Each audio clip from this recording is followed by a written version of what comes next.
Buen día, ¿cómo están?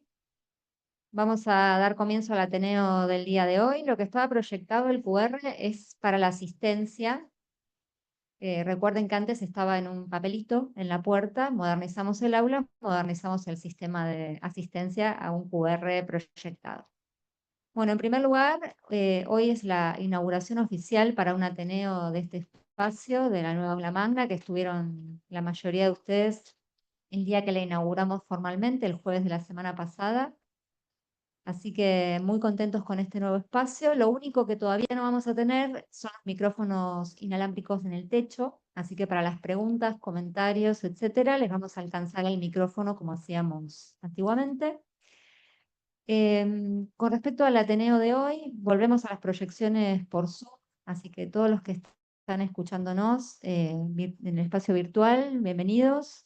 Esto lo hemos tenido que discontinuar mientras no teníamos soporte técnico en el otro aula.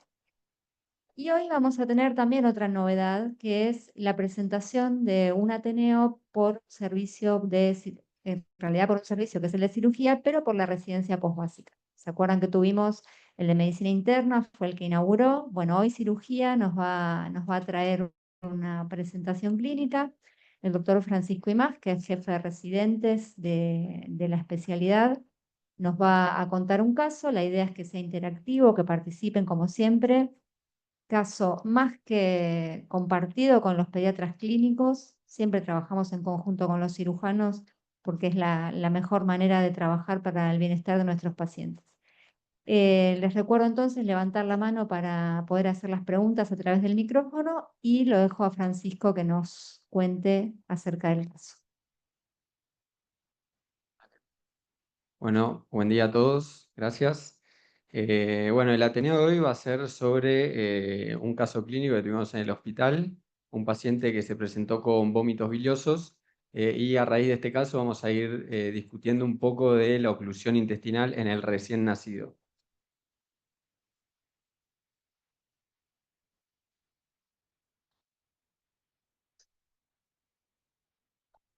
Bueno, ahí arreglamos un segundito y arrancamos.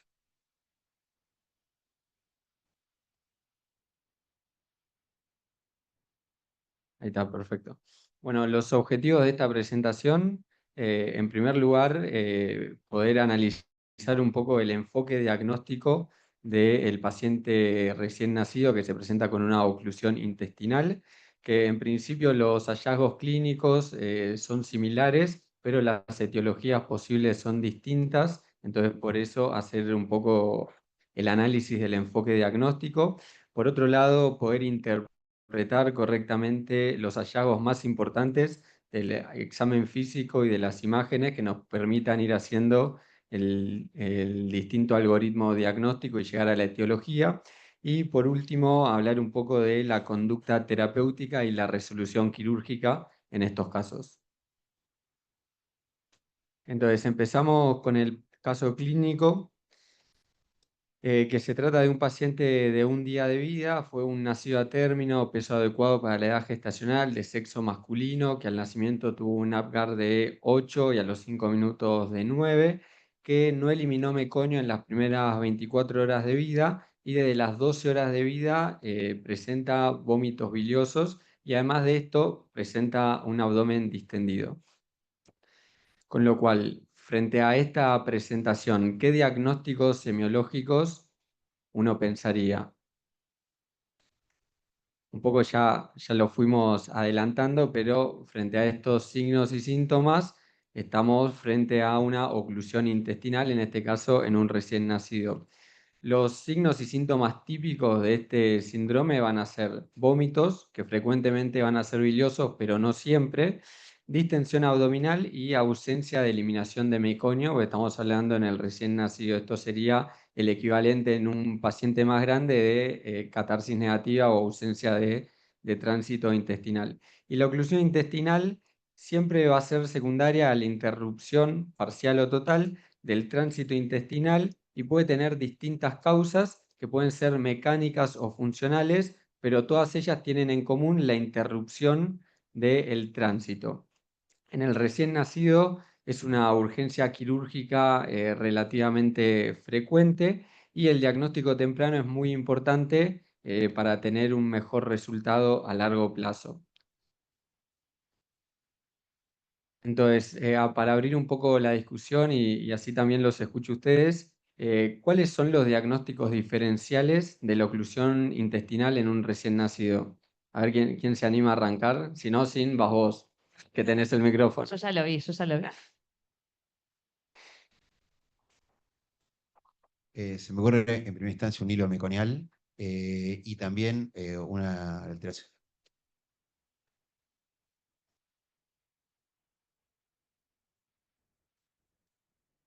Hola, sí, ahí está. Una malrotación intestinal. Perfecto. ¿Alguna otra? ¿Alguien más? Entonces tenemos cilio meconial, malrotación intestinal. ¿Alguien de la residencia de clínica que se anime a decir?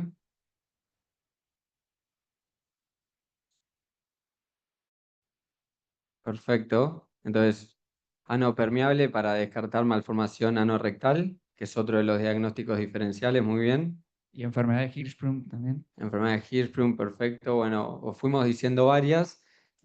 Como los diagnósticos diferenciales son varios, vamos a proponer dos formas de clasificarlos para tratar de que cuando estemos pensando en estos distintos diagnósticos diferenciales no nos salteemos ninguno. Siempre obviamente si nos organizamos es menos probable que nos salteemos alguno. Entonces, lo primero es según la localización y lo vamos a dividir en altas y bajas. Cuando hablamos de altas, hablamos fundamentalmente de oclusión duodenal, que dentro de la oclusión duodenal podemos hablar de una atresia duodenal, de una membrana duodenal o de una malrotación intestinal que genera una oclusión del duodeno y las atresias yeyunales. Y para las obstrucciones bajas tenemos el hilio meconial, que lo habíamos mencionado antes, hernia inguinal atascada, atresia de ilion o de colon, enfermedad de Hirschsprung y bueno, no se llega a ver abajo, pero también vamos a hablar un poco de síndrome del tapón meconial. Otra forma de clasificarlos es según si la obstrucción es mecánica o funcional.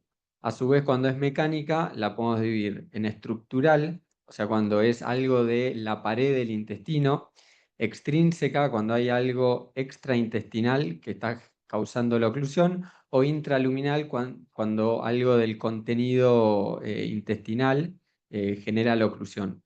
Y otra forma es la obstrucción funcional.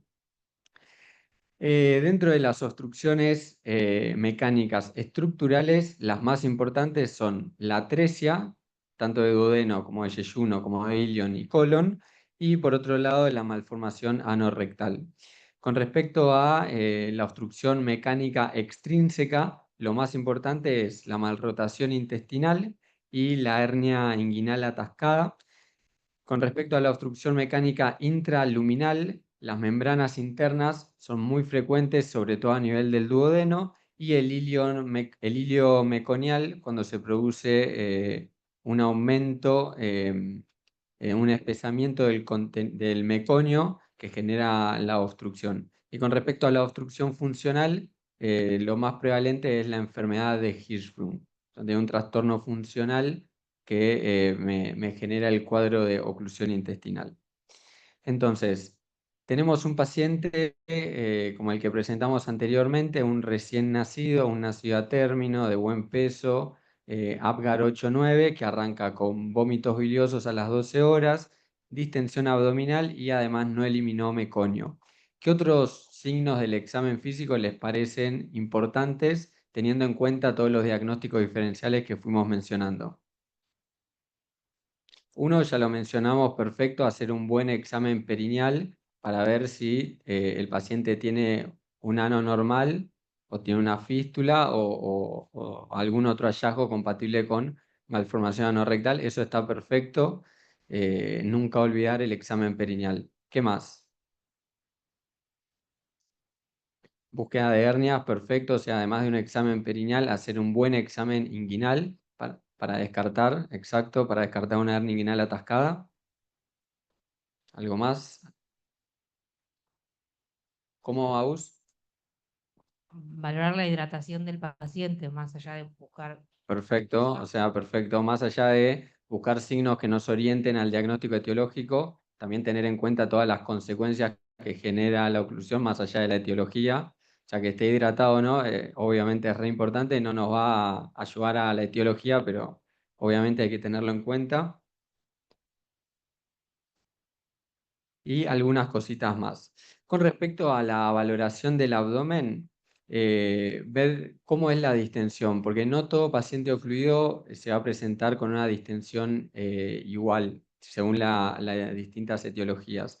Entonces, las obstrucciones más bajas, como puede ser, por ejemplo, una enfermedad de Hirschsprung, una atresia de colon, un hilo meconial, van a tener una distensión generalizada, pero como vimos, hay muchas obstrucciones que son más proximales, entonces no siempre vamos a tener una distensión tan importante. Por ejemplo, en una atresia duodenal, a veces o no tenemos distensión abdominal directamente o tenemos una distensión que está bien localizada en el epigastro. Entonces, cómo es la distensión abdominal nos puede ayudar mucho para ir orientándonos hacia una etiología u otra. El examen inguinal, muy importante, el examen perineal para ver la presencia o no de ano normal. Y cuando hablamos de ano normal nos referimos a un ano que esté normoposicionado, que tenga un calibre adecuado y que esté rodeado por esfínter. Cualquiera de estas tres condiciones que no se cumplan, estaríamos en presencia de algún tipo de malformación anorrectal. Con respecto a los vómitos, ver las características y la cantidad, como dijimos, en general los vómitos son biliosos, pero hay algunas de estas etiologías que no se presentan con vómitos biliosos, como por ejemplo algunas oclusiones duodenales. Eh, una maniobra semiológica del examen físico es muy importante en estos pacientes, es la de realizar un sondaje rectal, que es muy importante cuando el paciente tiene sospecha de enfermedad de Hirschsprung. Lo que sucede con el sondaje rectal es que salteamos la zona oclusiva, llegamos a la zona proximal a la obstrucción y se genera una salida explosiva de contenido intraluminal y eso es una prueba semiológica muy importante para pensar en enfermedad de Hirschsprung. Entonces, estas son un poquito las cosas más importantes del examen físico en un recién nacido que tiene un síndrome de oclusión intestinal. Entonces, volviendo a nuestro caso, el paciente tiene el abdomen distendido, pero a predominio del epigastrio. El examen inguinal y perineal era normal, lo cual nos descarta hernia inguinal atascada y malformación anorrectal. Y el sondaje rectal no tiene salida explosiva de contenido, con lo cual la enfermedad de Hirschsprung sería muy poco probable en este paciente, siendo que el sondaje rectal es normal y además la distensión que tenía era bien a predominio del epigastrio. Entonces, ya con esto nos vamos orientando hacia algunas patologías que pueden ser, otras las vamos no descartando, pero sí restándole puntos. Y con todo esto, ¿cómo seguirían ustedes? Tienen un recién nacido con un síndrome de oclusión intestinal, con el examen físico que acabamos de describir. ¿Cómo seguirían ustedes o cuál sería el siguiente paso? Perfecto. El primer estudio y lo más importante y de lo que vamos a hablar un montón en la charla de hoy es la placa de abdomen. Es a ver, casi que es tan importante como el examen físico. O sea, paciente con oclusión intestinal es igual a placa de abdomen, ¿sí? Es lo más importante de los exámenes complementarios. Entonces vamos a ir viendo todas distintas patologías de pacientes recién nacidos ocluidos y sus distintas placas de abdomen. Entonces vamos a ir de proximal hacia distal. Vamos a empezar hablando de la oclusión duodenal. Si alguien tiene alguna pregunta en algún momento, me la dice. Sí,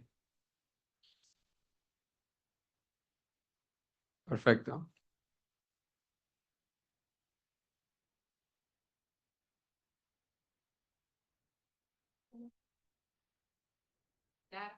Si no querés venir acá, Dani, ¿querés? No, a ver, ¿Querés venir acá, Dani? A ver, ahora sí. No, que lo primero que hay que hacer es mirar el estado clínico del paciente. Y no hay que olvidarse que es un chico que tiene 12 horas, que hay cosas que son de esas 12 horas o de inicio tan precoz y otras son más tardías y eso también hace a la diferenciación, porque vos hablas de la clínica, pero la clínica es completa. Entonces, digo, es el estado clínico, no es lo mismo un paciente que está comprometido que un paciente que tiene una oclusión, pero que no está comprometido. Y eso también te va haciendo diferencias, si querés después las podemos charlar, pero te va haciendo diferencias. Y las 12 horas te hacen mucha diferencia. Te hace mucha diferencia en términos de qué cosas necesitan tiempo, qué cosas son frecuentes en ese rango de edad, digamos. Y eso, si querés, después podemos Dale. crear un pequeño Sí, sí, comentario sí. para no robarte más de eso, pero eso también hay que Sí. agregarle a lo que vos bien describías. Perfecto, perfecto. Bueno, entonces vamos a ir, como dije, de proximal a distal y vamos a arrancar con oclusión duodenal. Dentro de la oclusión duodenal tenemos distintas etiologías, las cuales las más importantes son la atresia duodenal, las membranas duodenales y la malrotación intestinal. En el caso de la atresia duodenal, lo que sucede es una interrupción de la luz del duodeno que naturalmente interrumpe el pasaje del contenido a través del mismo, que generalmente está a nivel de la segunda porción, como podemos ver ahí. Y generalmente recuerden que en la segunda porción del duodeno está la ampolla de Vater, a través de la cual se evacúa la bilis, la vía biliar desemboca en la segunda porción del duodeno, y esta atresia, esta obstrucción en general es posterior a la ampolla de Vater, con lo cual los vómitos en este caso suelen ser biliosos, pero la atresia también se puede dar proximal, con lo cual un paciente con vómitos que no son biliosos no descartan para nada la posibilidad de que tenga una atresia de duodeno. Así como tenemos las atresias, también están las membranas duodenales, que son finas membranas de mucosa que están intraluminales y que obstruyen parcial o totalmente la luz del duodeno. La posibilidad de que sea parcial es importante porque en general cuando pensamos en oclusión duodenal, pensamos en una ausencia de aire distal al duodeno, pero las membranas duodenales pueden estar fenestradas y permitir el pasaje de aire a través de esas fenestras que tienen las membranas. Se comporta obviamente como un ocluido, pero tiene la particularidad de que puede tener algo de aire distal, como podemos ver en esta imagen, donde vemos la típica doble burbuja de la oclusión duodenal, pero con algo de aire distal. Y por último, la malrotación intestinal, que es una anomalía congénita de la rotación y la fijación del intestino medio, que muy frecuentemente está acompañado de bandas, que son el resultado de esta anomalía en la fijación del intestino, y estas bandas ocluyen el duodeno a nivel de la segunda porción. Estas son las famosas bandas de Ladd que generan la oclusión duodenal en el mal rotado. Entonces, en el paciente con oclusión duodenal, la radiografía característica es como vemos acá, vemos una doble burbuja, la primera burbuja se corresponde al estómago, la segunda burbuja se corresponde a la porción del duodeno que está proximal a la oclusión, y distal a esto, en general no tenemos aire. Las burbujas pueden ser más o menos grandes según la anatomía del paciente y el tiempo de evolución, pero eventualmente podemos llegar a tener aire en caso, por ejemplo, de una membrana que esté fenestrada o una malrotación que permita algo de pasaje de aire, pero no mucho más que aire, y por eso se comportan como pacientes ocluidos. Vamos al siguiente grupo. En todas estas placas de abdomen, estas tres, tienen en común que tenemos más aire que en una oclusión duodenal, tenemos más burbujas, pero tampoco tenemos muchas más. Entonces, podemos ver algunas asas que están muy distendidas, pero el aire no llega a ocupar muchas asas de intestino. Y tienen en común que siempre hay un asa que predomina por sobre las demás que están más distendidas. Tenemos ausencia de aire distal, pocas asas intestinales muy dilatadas, una de ellas predomina por sobre el resto y esto es característico de las atresias de yeyuno, de ilion y de colon, ¿sí? Esto es el mismo mecanismo que en la atresia de duodeno. Lo que sucede es una interrupción completa de la luz del intestino. Se da con mayor frecuencia en el ilion, seguidas del yeyuno, y las de colon son las más infrecuentes. Y las atresias de intestino pueden ser únicas, o sea, simples, o comprometer varios segmentos intestinales. Las causas a las que se le atribuye la atresia es, o bien puede ser una falta de recanalización de la luz intestinal o accidentes vasculares fetales que condicionen la atresia. Como vemos en los esquemas, tenemos un segmento intestinal proximal a la atresia, acá está la atresia, proximal a la misma está muy distendido y distal a la misma el intestino está desfuncionalizado y es bien finito. Puede haber una continuidad, o sea, estar pegado la parte proximal y la distal. Puede haber pueden estar separadas y también pueden estar separados también con una interrupción en el meso. El siguiente grupo que vamos a ver,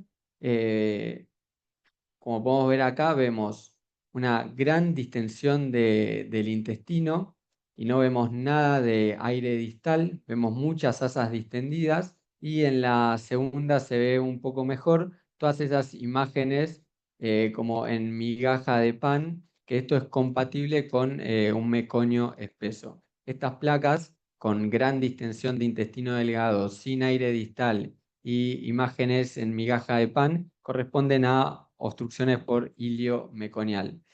Lo que sucede en estos casos es un acúmulo anormalmente espeso y pegajoso del meconio en el ilio terminal y que es muy característico de los pacientes con fibrosis quística, que debido a las alteraciones en las secreciones intestinales que tienen estos pacientes, generan que el meconio tenga estas características y el meconio de estas características genera la oclusión intestinal.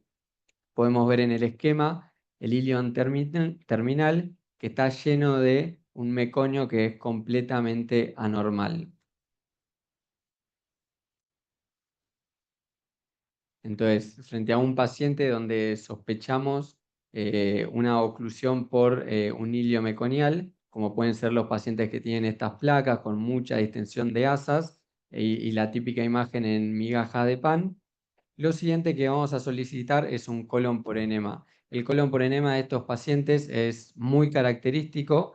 ¿Por qué? Porque el meconio tiene estas características desde las primeras etapas del desarrollo embriológico, con lo cual el colon estuvo completamente desfuncionalizado a lo largo de todo el embarazo, lo cual nos da un colon por enema muy característico, que es un colon completamente desfuncionalizado. Las demás patologías que mencionamos anteriormente, también si le haces un colon por enema van a tener un colon desfuncionalizado, pero un colon tan desfuncionalizado como el que vemos en esta imagen es muy característico de ilio meconial, que es el que tiene el colon más desfuncionalizado de todas las enfermedades que estamos hablando. A continuación vamos a hablar del síndrome del tapón meconial. Tiene algunas características en común con el ilio meconial, que básicamente es una oclusión intraluminal por un meconio que es anormalmente espeso.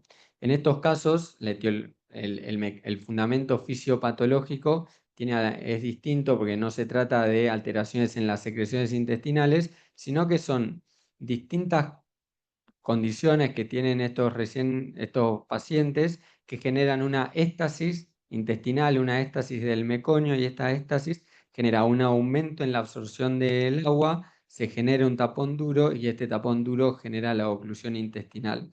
¿Cuáles son las condiciones que pueden generar esta éstasis de meconio? La prematurez, y característicamente cuando se dan los prematuros este tapón ocurre en el ilion. la diabetes materna, el uso de sulfato de magnesio en las madres antes del nacimiento del bebé, que genera una hipermagnesemia, que genera la éstasis de meconio, el hipotiroidismo, el litio consumido por la madre antes del nacimiento o la sepsis.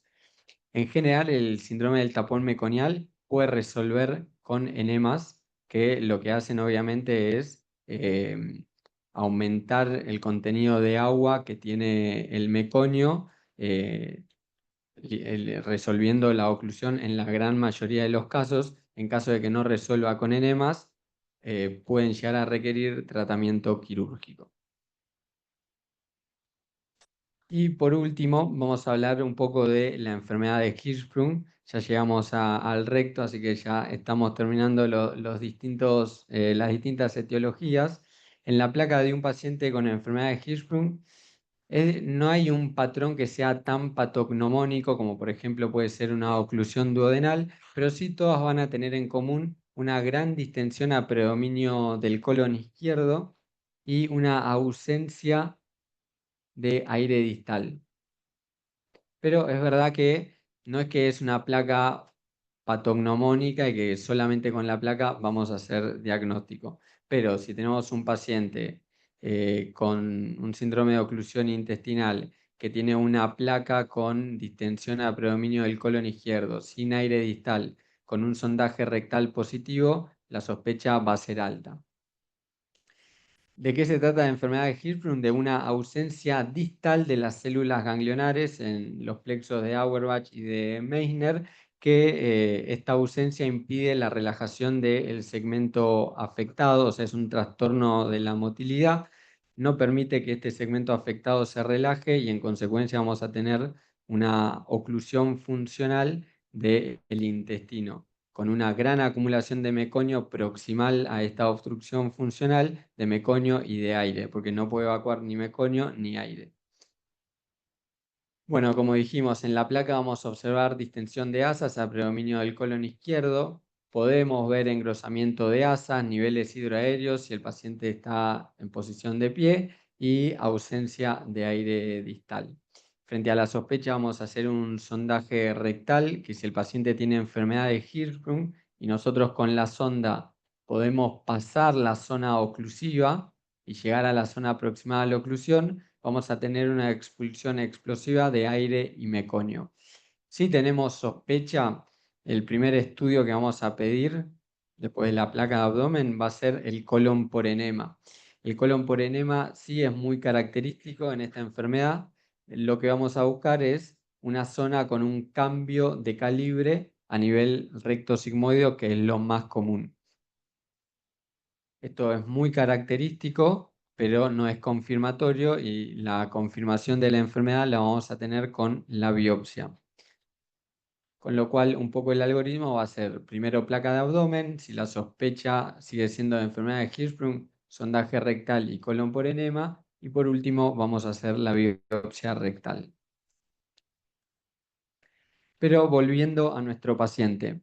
Le pedimos, entonces, recordando, tenemos un paciente de un día de vida que de las 12 horas está con vómitos, está con distensión a predominio del epigastrio, tiene un examen perineal normal, un examen inguinal normal y la placa ya se la pedimos y es esta que podemos ver acá.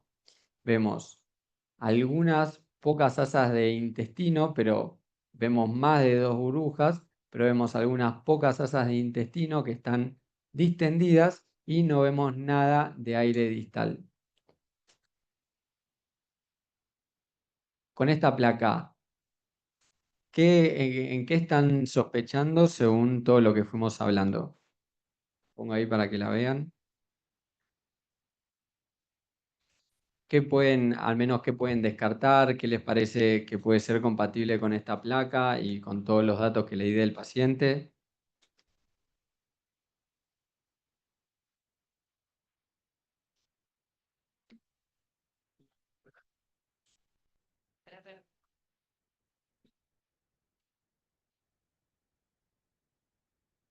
La membrana duodenal es uno de los fenestrada en este caso. podría perfectamente justificar el pasaje de aire distal y la presencia de burbujas arriba. Perfecto. Entonces, una opción puede ser membrana duodenal. ¿Alguien más? ¿Alguna otra sospecha? ¿Una enfermedad de Hirschsprung puede ser? No, porque hay poco aire en la placa. Dijimos un sondaje rectal negativo.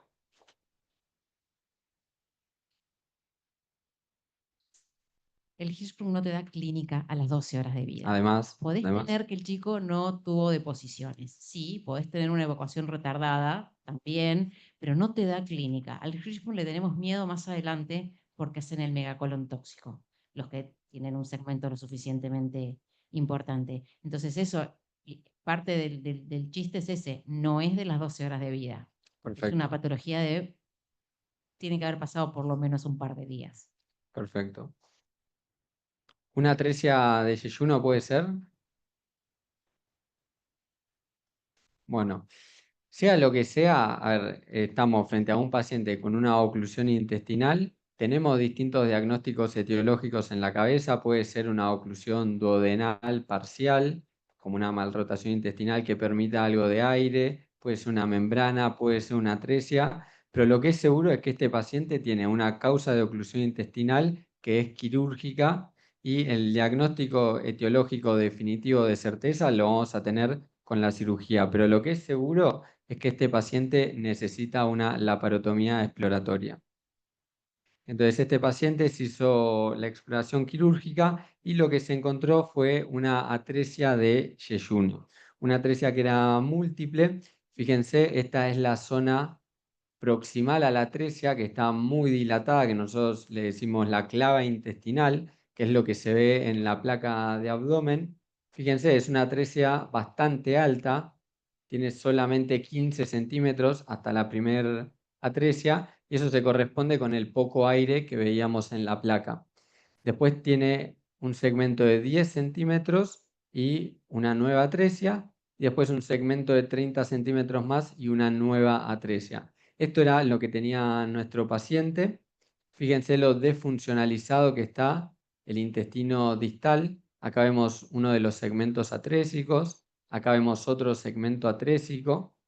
Pero fíjense lo desfuncionalizado que está el intestino que está distal a la primera atresia y todo lo proximal a la primera atresia muy distendido, que es lo que se ve en las placas. Y este paciente lo que le hicimos fue una resección de la clava intestinal, nos dio la posibilidad, como el paciente tenía una buena longitud de intestino, pudimos sacar la clava, que siempre que podemos lo hacemos, ya que dejar un intestino muy distendido no es bueno para el funcionamiento intestinal. Sabemos que las clavas, cuando las tenemos que dejar por algún otro motivo, sabemos que esas clavas después